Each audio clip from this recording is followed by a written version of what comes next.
അസ്സലാമു അലൈക്കും വറഹ്മത്തുള്ളാഹി വബറകാതുഹു. 27 ജൂലൈ മുഹറം 21 ഇശാ നമസ്കാരമൊക്കെ കഴിഞ്ഞു. അൽഹംദുലില്ലാ ഒരുപാട് റാഹത്തായി.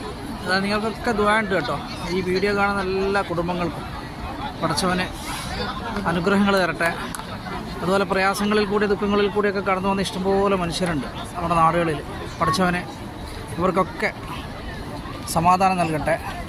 അതുതന്നെയാണ് പരിശുദ്ധമായ ഹറമിൻ്റെ മുറ്റത്ത് പ്രാർത്ഥിക്കാനുള്ളത്. അതുപോലെ തന്നെ നമ്മുടെ കൂട്ടത്തിൽ നമ്മുടെ കുടുംബങ്ങളിൽ നിന്നൊക്കെ മരണപ്പെട്ടവരൊക്കെ ഉണ്ട്. അവരുടെ അല്ലാഹു സ്വർഗ്ഗപൂങ്കാവനമാക്കി മാറ്റി കൊടുക്കട്ടെ. ആമീൻ യാ റബ്ബൽ ആലമീൻ. അതുപോലെ നമ്മുടെ മാതാപിതാക്കളിലും മക്കളിലും കുടുംബാദികളിലും ഒക്കെ അല്ലാഹു അനുഗ്രഹങ്ങൾ വർഷിച്ചു തരട്ടെ.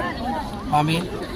അതുപോലെ നമ്മുടെ ഇന്നേക്ക് 11 ദിവസമായല്ലേ നമ്മുടെ പ്രിയപ്പെട്ട സഹോദരൻ മിസ്സായിട്ട് അർജുനൻ. പെട്ടെന്ന് തിരിച്ചു കിട്ടാൻ വേണ്ടി എല്ലാവരും പ്രാർത്ഥിക്കാം കേട്ടോ. എന്നാലും കുടുംബത്തിന് സമാധാനം ഉണ്ടാവട്ടെ.